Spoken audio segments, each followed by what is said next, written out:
Hi there, welcome back. This is Casey, and I am doing a video today on the heart, and we're going to be looking at, in this first video, there's going to be a few. In this first introductory video, we're going to be looking at the anatomy and physiology of the heart. So the different structures and functions of the heart. And as well, I'm going to introduce the location of the heart as seen in iridology. And we are going to map out one iris that I have ready. And then in the next video, so in this video, I'm going to show you how to locate the location of the heart. And in the next video, I'm going to be going over more specific in-depth signs that you may see. So different pigmentation, different openings or lacuna, and other signs that you may see that indicate different levels of health of the heart and cardiovascular system. So for today, let us get back to the anatomy and physiology of the heart. So I am going to be showing you, so we have the anterior or front of the heart, and the picture on the left is the superficial aspect, so uncut, as it were, and then the one on the right has a slice through it so you can see the different sections, rooms of the heart, and valves. So actually, I think I'm going to go ahead and just work with the diagram on the right, and I'm going to be showing you not only what everything is named, but also how the blood is flowing through the heart. So all right, so I am going to draw in the anatomy of the heart and also show you how the blood flows through the heart, how the blood is spiraled through the heart. And I'm going to start, although the blood and the heart are in perpetual motion, we do need to start somewhere. So we're going to start with the deoxygenated blood flowing in through the superior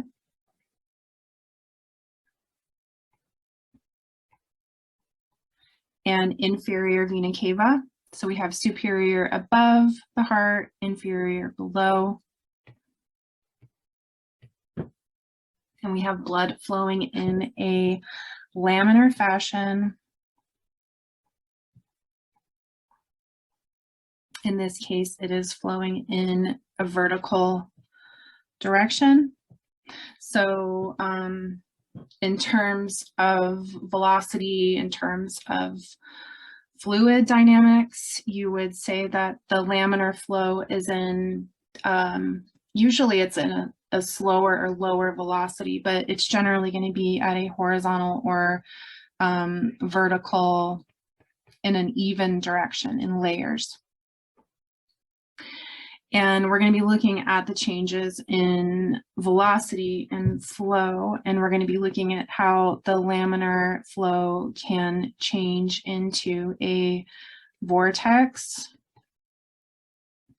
and also a more turbulent flow.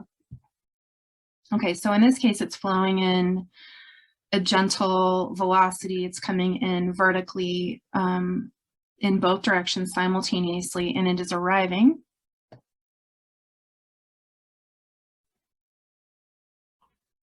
here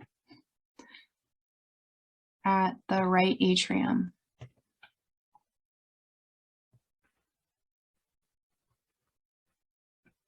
So we have two atria and we have two ventricles, and those are the four chambers of the heart.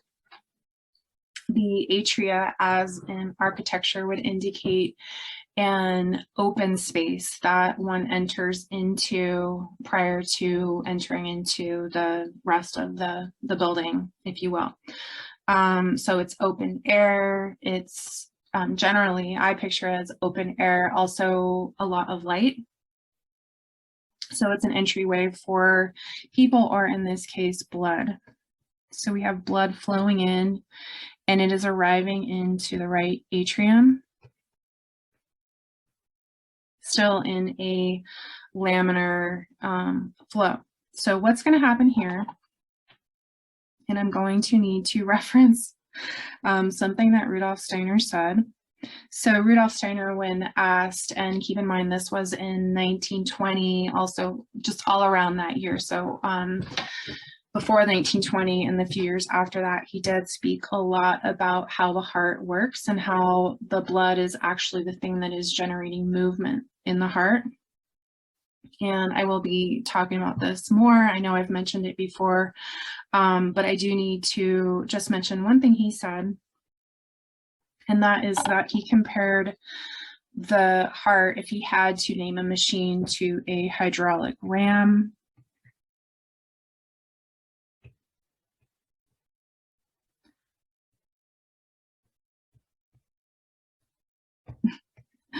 Or also known as a hydram. And what happens in a hydraulic ram is essentially it is a pump that uses no electricity, no power, and it does move water through the force of water itself, also through gravity and through a gating mechanism. So something similar is occurring here in the mitral valve. So the mitral valve here is the gate between the right atrium and the right ventricle.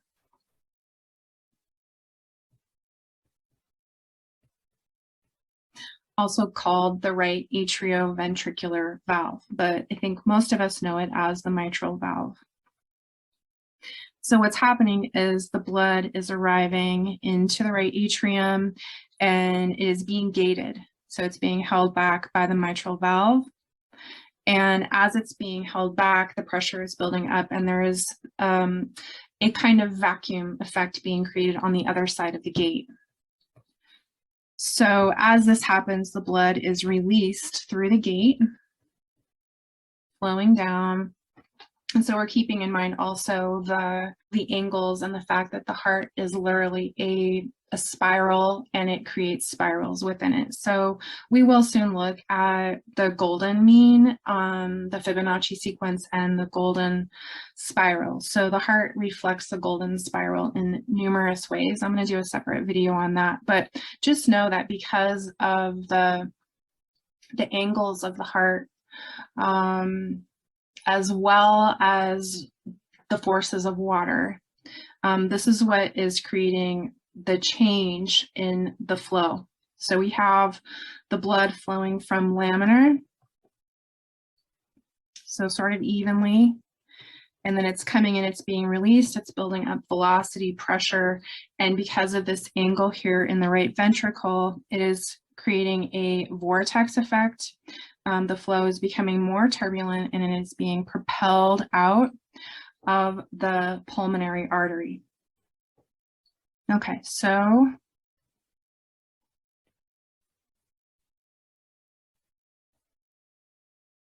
yeah, let's do that. So we have blood coming out of the pulmonary artery on both sides. And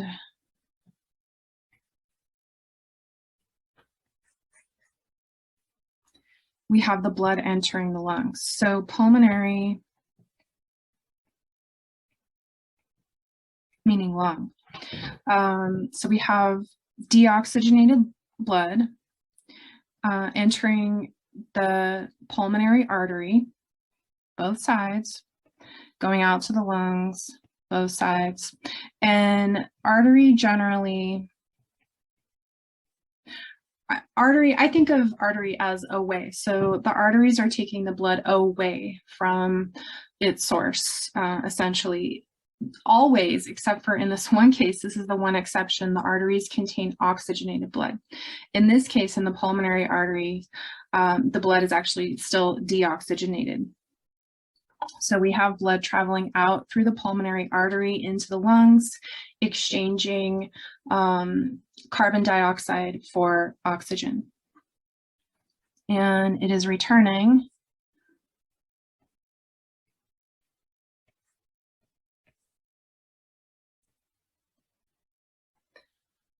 through the pulmonary veins.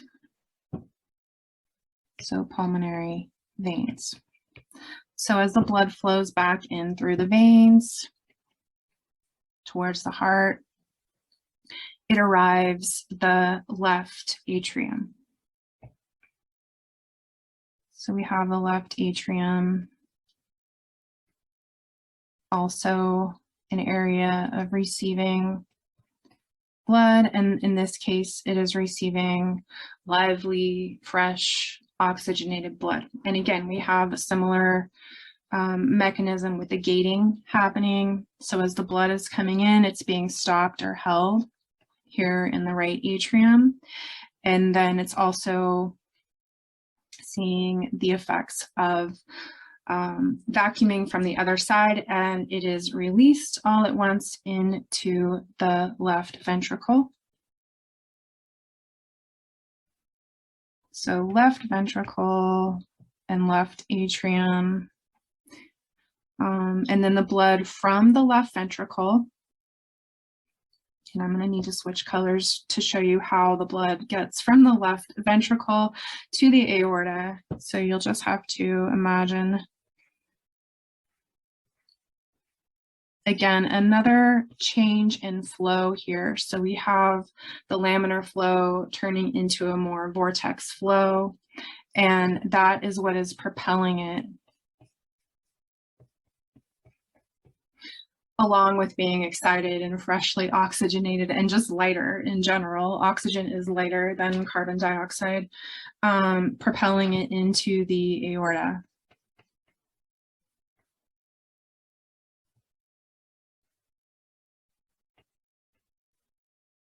And from the aorta, the oxygenated blood is delivered through all of the arteries to the whole entire body and returns after it is filtered through the capillaries. It returns again. So we also, I want to say there is also a descending, there is an ascending aorta and descending. So we have oxygenated blood going out through the aorta to the entire rest of the body. And then, as I said, going through the entire capillary system and arriving back again to the superior and inferior vena cava. Okay, I think that's it. And I'm going to go on to the heart in the iris now, and I will see you guys in just a second. All right, so we have two charts here, and the one on the left is the original Bernard Jensen chart, and then the one on the right is essentially the same. It is an artistic interpretation of the Bernard Jensen chart. So the heart located in the left iris primarily, and has been verified over the years since the original iridology chart was drawn in 1884. So we also have a secondary placement that I'm going to go over in the next video in the right iris, as designated by German iridologist Joseph Deck.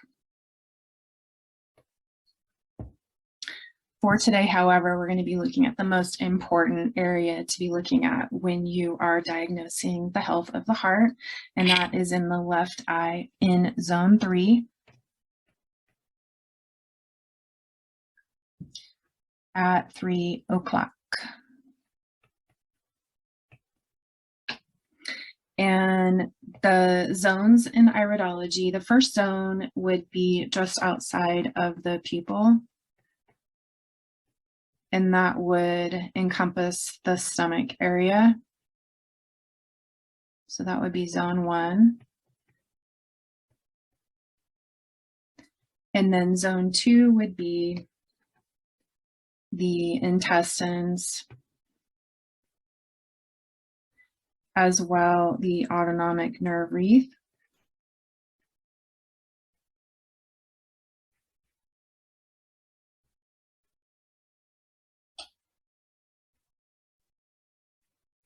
So that would be zone 2.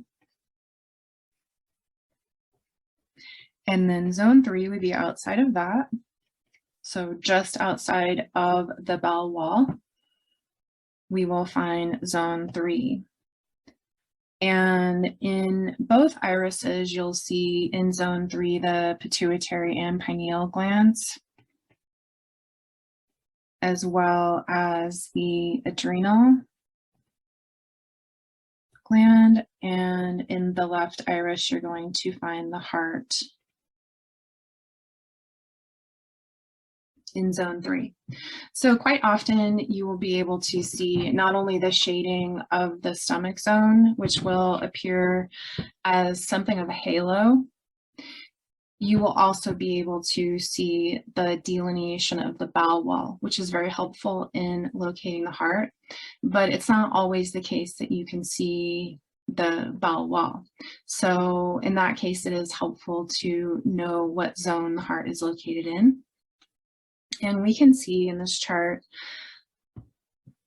that the heart, just as reflected in the body through the nervous system in the iris, is located at an oblique angle.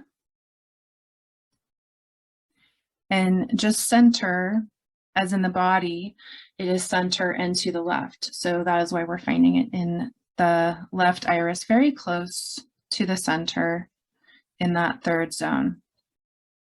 And we have the aorta in the superior position, and we have the apex of the heart, again, just like in the body, pointed down inferiorly. And in this artist's drawing, we have, you can see the aorta, and actually he's drawn in the superior vena cava as well. But essentially we have the same layout, heart appearing in the third zone, very much snuggled up against and almost burrowed into, in some cases, the bowel wall. So that is another feature that we're going to be looking at in the iris, is how the heart sort of almost embeds itself into the bowel wall, certainly snuggled up against. And often you'll see different features in the descending colon related to the heart. Okay, so let's go ahead and move on to the iris. Then I'm going to show you the location of the heart in. All right, so let me map this out.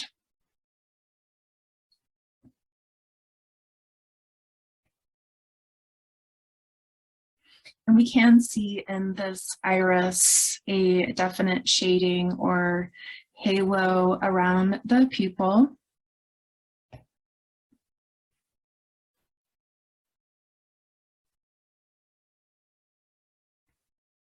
In the first zone, so that would be our zone 1 stomach area.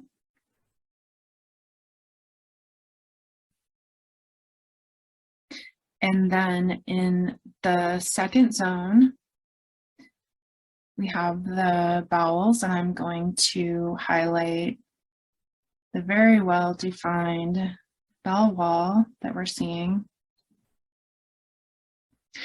And as I'm looking at this whole area between 2 and 4 o'clock, the whole chest, lungs, heart area, I'm also making note of the bell wall in that descending colon area. I'll go back to that. But for now, I'm just going to show you the placement as I just described. So maybe even a little bit more snuggled up.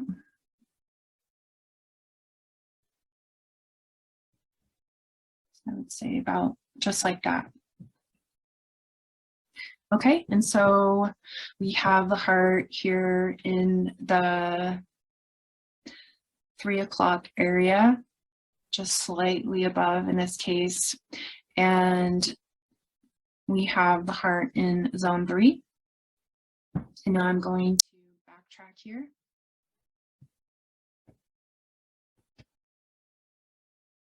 And I'm going to show you some of the more prominent features in this iris that I'm seeing related to the heart.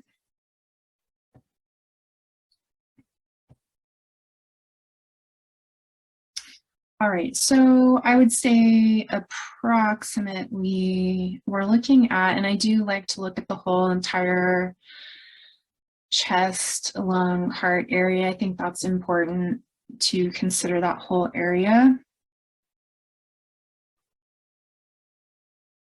And we do have, I'm going to start just at, approximately what 2 o'clock looks like right in that left shoulder area. So I wouldn't really consider this the lung area, but we do have a fairly significant radii solaris in that area. And it is starting or originating in the stomach zone. And then just below that, another beginning of a radii solaris. And this is important. You can see that the difference between something that is going to be within the bowel wall is going to be in the digestive system. And in this case of these two radii solaris, they are affecting the digestive system. And especially in the one above, in this right here, it's also extending out into the anatomy of the body. But when we're looking at the heart, this is of special importance. We want to take careful note of whether the disturbances are within the digestive system or outside of the digestive system. Outside of the digestive system is the heart. Inside of the digestive system is the colon. And in the case of the heart, it would be the descending colon.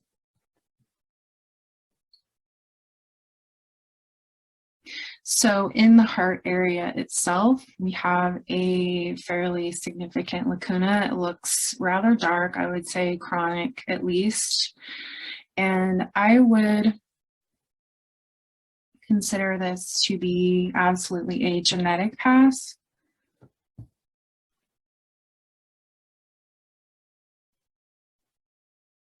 And very much center in that heart area.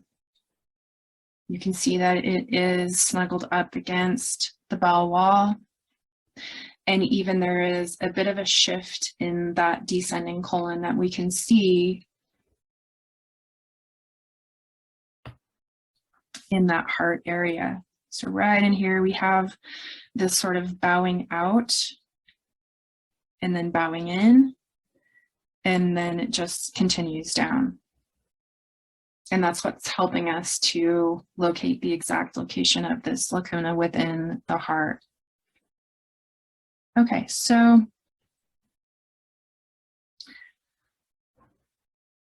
I do want to mention that when you see a dark lacuna like this in the area of the heart, I would definitely consider that an inherent weakness that is genetically passed on.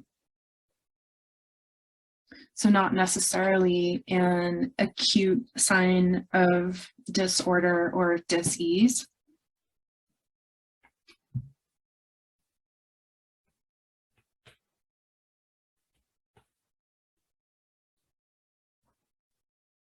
And then if you see something more in the nature of white streaks or signs of acute inflammation, we're going to go over more disorders of the heart in the next video, or maybe the video after that. And I'm going to go through like the whys of disorders. So we're going to look at things like myocarditis, which is simply myo is muscle, cardi is heart, itis is inflammation. And that would be more of an acute event that you may see in the iris. And as such would be a brighter white and just showing more signs of acute than chronic or degenerative.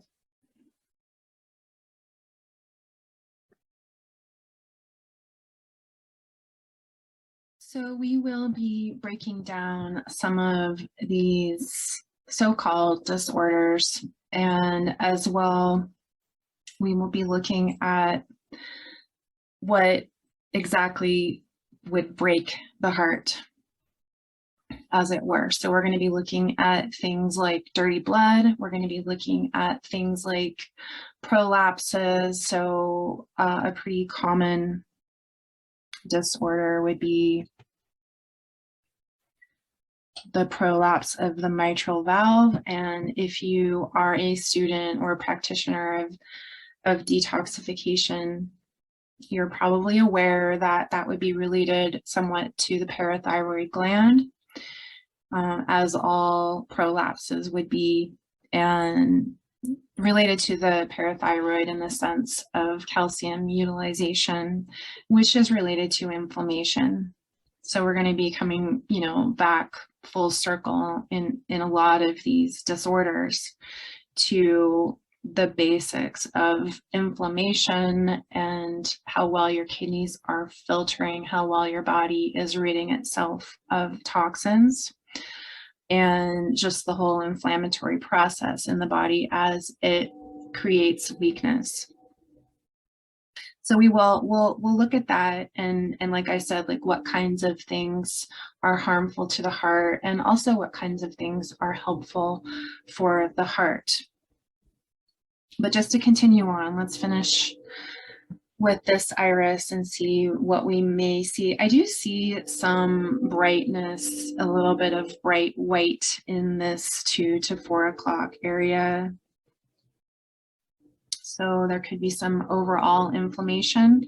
What you're really looking for also is just general features. So to start, when you look at this area, it's like, what do you see that may be different in that area? What catches your eye in that area?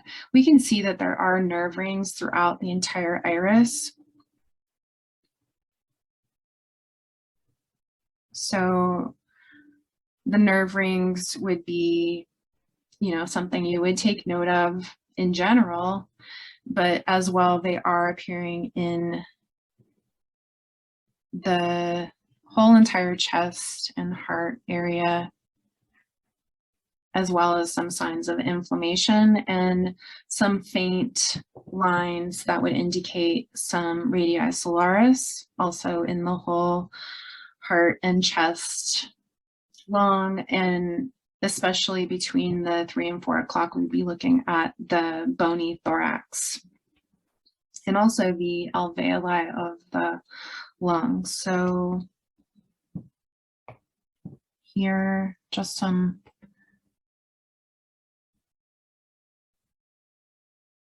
faint radii solaris, and then another little very small, looks, I would say possibly a crypt. It looks somewhat diamond shaped, very tiny lacuna, and then another one down below that. And we're also going to be looking at, we'll do this in more detail in the next video, but in general, you're also thinking about other organs and glands that may affect the health of the heart. So we know that there is a definite connection to the medulla. So we would be looking at that medulla in the brain area, And as well, there is a connection, like I said, if someone has any kind of prolapsing, or if you see anything in the parathyroid gland, you may know that could be something that they would watch out for. And then also just the health, for example, of the thyroid in general is going to be related to the heart.